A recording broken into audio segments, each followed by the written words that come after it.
La cohérence cardiaque, cette respiration, c'est une respiration consciente. C'est une respiration qu'on ne fait pas naturellement. Et donc nous, ce qu'on veut faire, c'est dans une séance de 5 minutes, c'est d'au moins qu'il y ait 3 minutes de cohérence cardiaque. Okay. Pourquoi ? Parce qu'on s'est rendu compte que les effets d'une séance de 5 minutes perdurent pendant 3 heures, 4 heures. D'accord. Et c'est pour ça qu'on propose des entraînements toutes les 4 heures pour essayer d'avoir ce fil rouge de cohérence, d'avoir les effets, les effets positifs, malgré qu'après tu respires normalement, sur une journée. Ce que l'on voit, c'est que tu es en très haute cohérence cardiaque, tu es resté, tu as vraiment un équilibre émotionnel et on voit vraiment le beau pic et donc on se rend compte par rapport à la première séance que tu es déjà plus en équilibre. C'est vraiment le conditionnement qui fait que mon corps se remet déjà.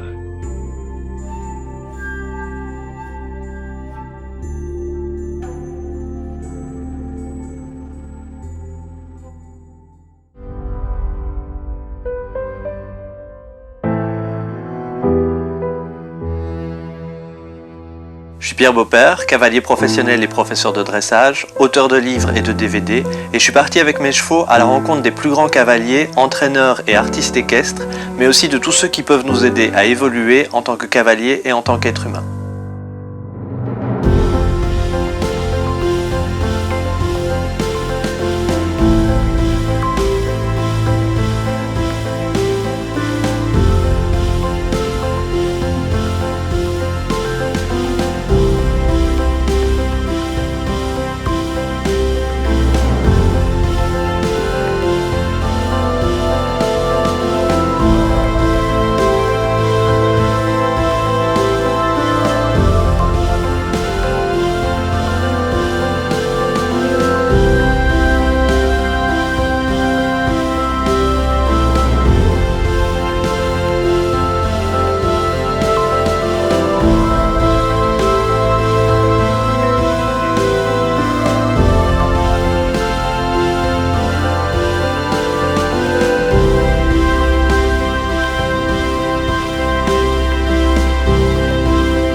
Alors dans cet épisode, on va aller rencontrer Laurence Van Otegem, qui est sophrologue.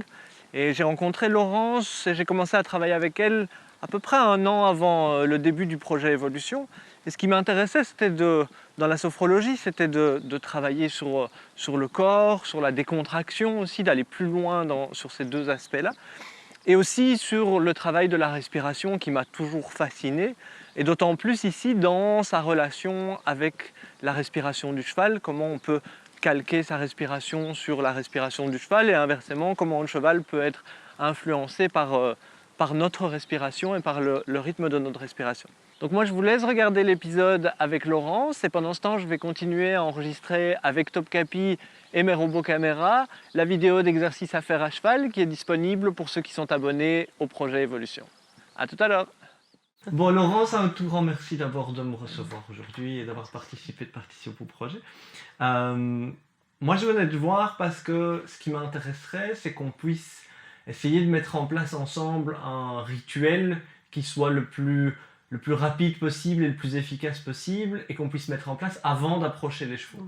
Parce que, évidemment, pour approcher les chevaux, il faut pouvoir être le plus calme possible tout en ayant de l'énergie, il faut être le plus centré possible, il faut être, à mon sens, ouvert aux nouvelles expériences tout autant qu'aux imprévus auxquels on va faire face avec les chevaux, il faut être concentré et le plus en paix avec nous-mêmes parce que les chevaux nous renvoient en permanence à tous nos manquements à ce niveau-là. Mais ce qui m'intéresse aussi, c'est l'après, c'est quand on est dans la spirale négative où on sent qu'il y a de plus en plus de frustration, d'émotions négatives, de colère même qui peut se mettre en place.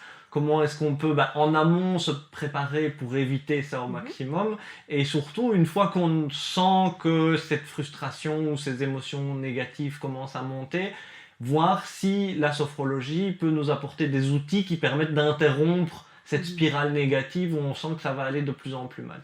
Et après, voir si on peut même pousser les choses encore plus loin pour que quand on est dans cette spirale négative, qu'on est pris par ces émotions négatives qui sont extrêmement fortes et extrêmement puissantes, voir si on peut essayer de trouver des choses qui peuvent interrompre ce schéma-là pour malgré tout, dans le moment où on est avec le cheval, revenir le plus vite possible dans l'état d'esprit optimal, on va dire, pour être avec les chevaux. Et après, je pense que dans cette logique-là, ça fait sens, en dernier lieu, d'aborder le lâcher-prise, qui est quand même vraiment quelque chose de très important dans la sophrologie. Et surtout, moi, quelque chose qui m'intéresse beaucoup, c'est que dans la tête de beaucoup de gens encore, le lâcher-prise, c'est un peu l'opposé d'avoir la volonté de réaliser ses objectifs et ses rêves, et de voir justement avec toi comment on peut combiner un peu les deux pour pouvoir être dans le lâcher-prise sans pour autant avoir cette image un peu erronée de quelqu'un qui lâche prise, qui finalement n'a plus rien à faire de rien, et puis qui s'occupe plus de rien, et puis qui est plus du tout dans l'action à ce moment-là. Donc comment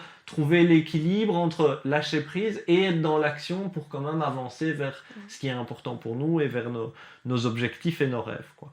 Donc voilà, moi ce qui m'intéressait, c'était voir ce que tu avais comme exercice à nous proposer à ce niveau-là.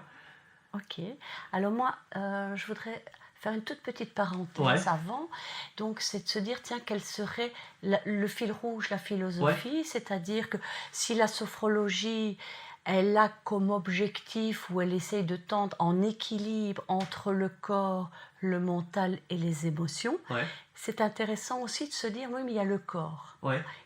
Parler des sensations, parler des tensions, et de se dire, ben, je dois identifier mes tensions, je dois les relâcher, et puis je dois les rééquilibrer. Donc c'est vraiment quelque chose de spiralaire que j'aime bien de mettre en avant, parce que ça va conduire les exercices, ça va permettre de comprendre les exercices. Et là, je me dis, c'est se permettre un temps de revenir à soi et de percevoir les sensations. Est-ce que je prends le temps? Alors les exercices que je te propose, moi, mon dada, c'est la respiration, parce que je me dis que ça, on l'a toujours avec soi. Alors il y aura une première approche qui est la cohérence cardiaque. Donc c'est vraiment arriver par la respiration à prendre le contact des variations du rythme cardiaque. De se mettre en équilibre au point de vue émotionnel. Et ça sera intéressant pour le cavalier, c'est de se dire, mais c'est de permettre au système nerveux autonome d'être en équilibre au point de vue sympathique et parasympathique. Le sympathique, c'est l'énergie vers l'extérieur, c'est l'adrénaline, c'est le cortisol et le stress. Et de muscler, si tu veux, le parasympathique qui va sécréter l'hormone acétylcholine, qui va contrebalancer ce stress. Et donc, tu vas te retrouver en équilibre. Alors, il faut savoir que ce n'est pas suivre un guide respiratoire. Ce n'est pas je respire sur une bille, je descends sur la bille. Non, c'est quelque chose qu'il va falloir à peu près 6 semaines d'entraînement régulier, 3 fois par jour, voire 4 fois, pour permettre au corps d'être dans du conditionnement. Et qu'on puisse l'utiliser quand on aura besoin. D'accord. Est-ce que tu pourrais juste peut-être développer un tout petit peu plus le principe justement du fait que quand on inspire, on est sur un système, un fonctionnement, quand on expire sur l'autre? Je pense que ça aiderait pas mal les gens à comprendre. Donc on s'est rendu compte que lorsqu'on inspirait, on activait le système nerveux sympathique. Donc l'adrénaline. Ça augmente les battements sanguins, ça augmente aussi la respiration. Et quand on expire, on sollicite le parasympathique et donc on fait ralentir le cœur, ralentir la respiration. Et donc nous, on ne veut pas être plus dans un, plus dans l'autre, on veut un équilibre entre les deux afin de permettre d'être en équilibre au point de vue émotionnel et pas monter dans le rouge et pouvoir rester dans la raison pour pouvoir analyser des événements. Tout en ayant quand même de l'énergie. Parce que souvent, c'est vrai que moi, la première fois que tu m'en as parlé, dès que tu parles du système nerveux sympathique avec l'adrénaline, il y a un peu cette impression de « oh, c'est le diable, c'est mal », et que c'est vraiment intéressant de voir qu'on a réellement besoin des deux et que finalement, il y en a un qui est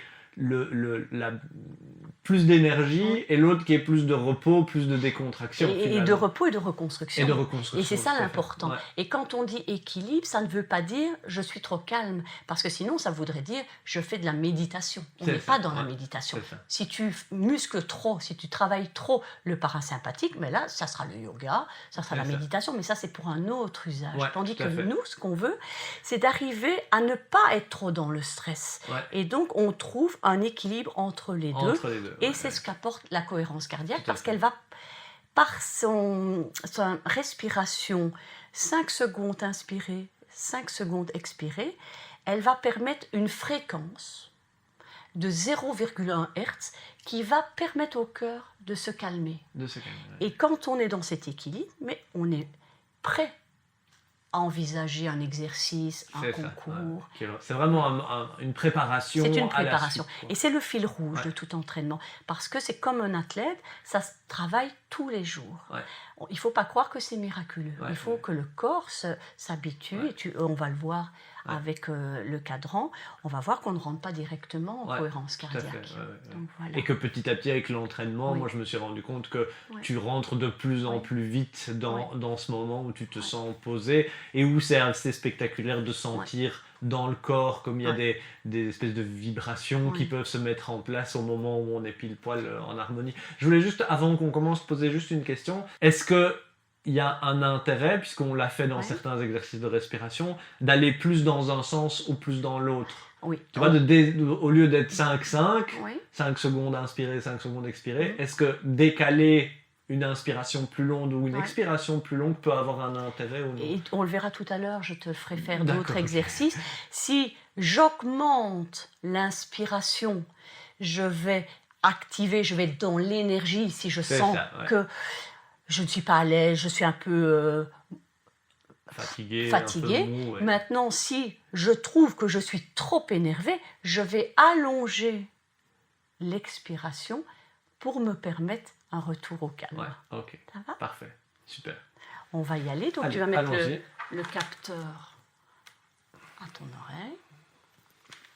Et donc le capteur, lui, il va Il va- mesurer le capteur, il va les battements De cardiaques. de c'est ça. ton cœur, oui. C'est très bizarre d'avoir l'oreille reliée à une machine. Ouais, ouais.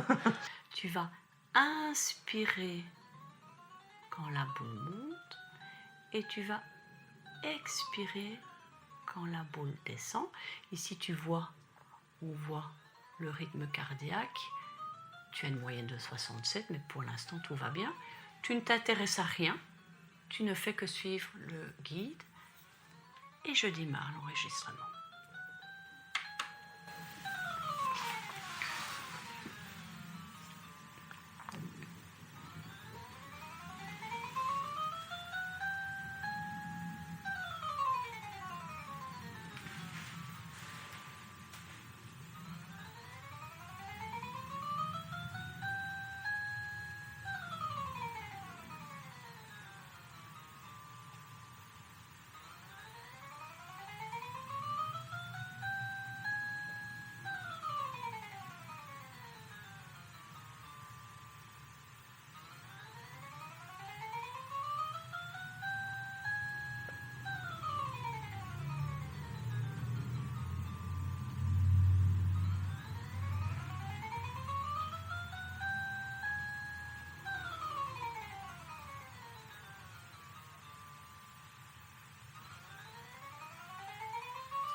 La séance. Alors, on va regarder un peu. Ouais. Ouais, La c'est super sélection. intéressant parce qu'on va quand même expliquer que ça c'est la deuxième fois qu'on le fait, puisque la première, la caméra qui filmait l'écran n'a pas fait son boulot et elle n'a pas filmé. Et donc, Et, c'est une très belle séance. Ouais, et maintenant. du coup c'est intéressant de voir que déjà Ouais. la deuxième fois, d'arriver à rentrer dedans de Oui. manière beaucoup plus profonde, et je l'ai vraiment senti Oui. la différence, que j'étais beaucoup plus dedans, et c'est vrai que ça faisait un moment que je ne l'avais pas fait. Ouais. Avec la préparation du projet, j'ai Ouais. moins eu le temps de le faire. Et de voir comme le corps se souvient, Ouais. et qu'en 2 séances, il est déjà... Ah oui, il se s'est remis. rappelle...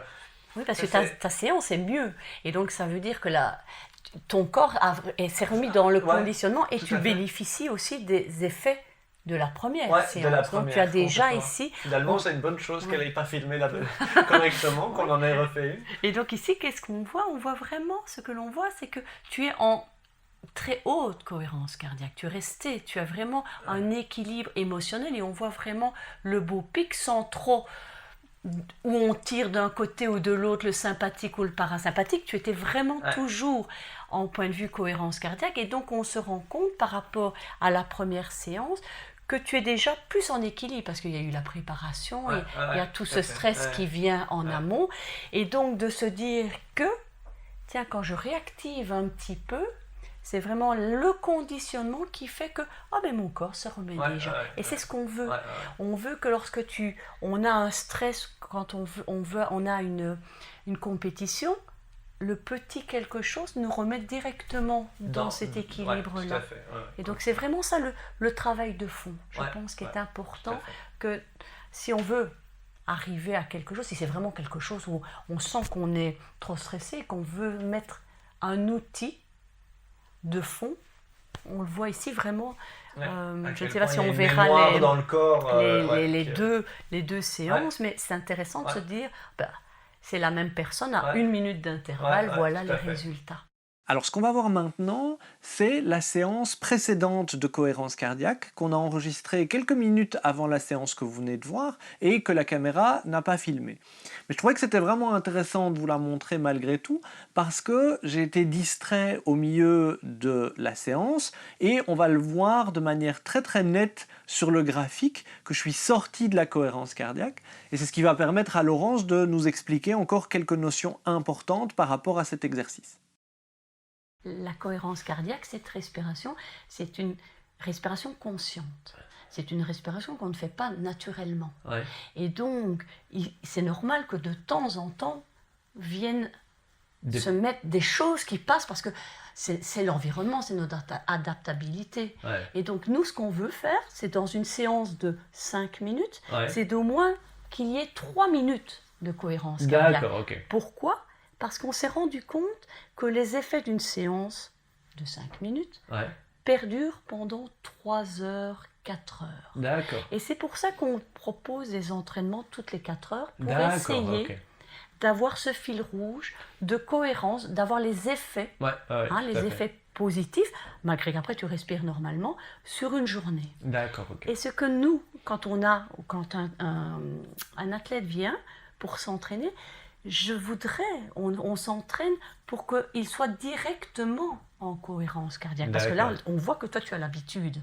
Mais quelqu'un qui commence, il met peut-être 2-3 minutes avant de pouvoir rentrer dedans. rentrer dedans. Et quand toi, tu es en concours ou quand tu dois faire quelque chose avec ton cheval, tu ne vas pas attendre 3 minutes d'exercice. Tu veux qu'en 1 minute, tu puisses y arriver. Et alors aussi se détacher du guide. Donc, au fur et à mesure, on va apprendre à faire la cohérence cardiaque sans le guide. Sans avoir besoin du petit bruit et de la petite... D'avoir vraiment ce conditionnement du temps dans notre façon de respirer. Et donc, c'est l'entraînement, ça qui va faire que de plus en plus vite, tu peux rentrer effectivement dans la cohérence cardiaque. Parce que si tu prends une personne qui va venir et qui doit apprendre, même en suivant le guide respiratoire, elle sera dans le rouge et dans l'orange. C'est ça. Ce n'est pas de la magie, c'est pas parce que je suis une boule que j'arrive à prendre. Et donc on voit ici que tu es sorti, soit par analyse ou que sais-je. J'ai été distrait, effectivement, j'ai senti que... Mais j'ai vu aussi que tu avais une réaction. Et donc ensuite, on se rend compte ici que tu as bien un pic à 0,1 Hz. Et là, c'est le parasympathique. Mais qu'est-ce qu'il a fait, le parasympathique? Ben là, il a essayé de reprendre le contrôle. Tu t'es remis dedans, tu t'es calmé, tu t'es centré. Tout à fait. Et donc voilà, c'est vraiment se dire, comme un athlète, je dois m'entraîner. Ça semble simple, mais ce n'est pas simple à être rigoureux. C'est-à-dire qu'il faut trouver les bons moments, des moments où on est tranquille, des moments... C'est vraiment de se faire des rituels. Tout à l'heure, tu m'as parlé de rituels. Important de se dire, ben, j'ai un rituel d'entraînement respiratoire afin que lorsque j'en aurai besoin, il soit prêt. Voilà. Tout à fait. Donc au début, c'est le faire dans des environnements très calmes, quand tu es tranquille chez toi, pour que justement, petit à petit, tu puisses le faire avant de te mettre à cheval ou avant une échéance ou dans des moments où ce sera beaucoup plus compliqué de pouvoir te rééquilibrer à ton aise. Et effectivement, moi, c'est ce que j'ai fait pas mal, une fois que tu m'as montré l'exercice, j'ai passé des semaines d'abord à le faire à la maison tranquillement, et puis avant de monter à cheval, effectivement, chaque fois je me mettais dans cet état d'esprit-là, et effectivement ça allait, en quelques minutes, je me sentais beaucoup plus prêt à rentrer dans ma séance. Et ce qui est intéressant, c'est que je ne l'avais pas dit, mais tu le sais, c'est que tu as fait de la respiration abdominale. C'est important pour ce genre d'exercice, de vraiment, mais on le fera tout à l'heure, de s'entraîner à respirer au point de vue abdominal. Pourquoi? Mais parce que l'aorte abdominale est 3 fois plus grande que l'aorte thoracique, et donc elle a 3 fois plus de capteurs. Et donc la vitesse, la réponse au point de vue variation cardiaque va être 3 fois plus rapide. Et donc c'est vraiment le fait de travailler au point de vue respiration abdominale qui va permettre d'avoir plus vite un résultat. D'accord. Et donc pour ceux qui ne connaissent pas ce que ça veut dire, la respiration abdominale, c'est simplement respirer par le ventre. Donc j'inspire par le nez en gonflant le ventre, et puis j'expire en vidant le ventre. C'est vraiment... Ce n'est pas la respiration normale. Donc on doit vraiment au début apprendre à gonfler le ventre à l'inspire, et à l'expire, tu vides le ventre. Parce que souvent, on fait l'inverse. Et j'invite aussi, c'est pas parce qu'on ne le fait pas bien dès le début. Je trouve qu'on dit toujours d'un enfant, il apprend à lire en lisant, mais on apprend à faire en faisant.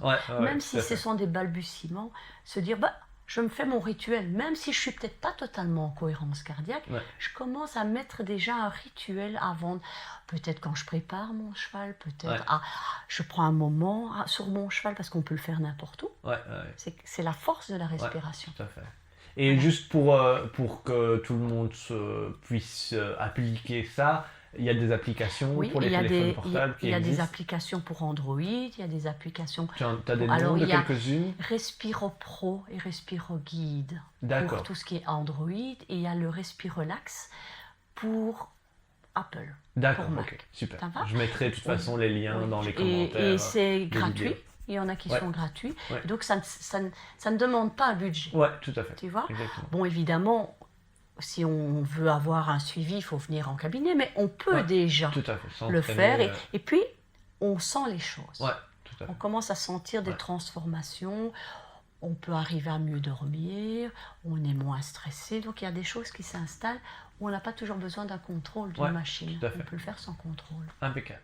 Voilà, merci à vous d'avoir suivi cet épisode. Si vous voulez aller plus loin, j'ai créé pour vous une vidéo entièrement gratuite dans laquelle je vous explique les 5 leçons que j'ai apprises au cours du projet Évolution et qui vont vous aider à devenir un meilleur cavalier, à créer une connexion forte avec votre cheval et à réaliser vos rêves.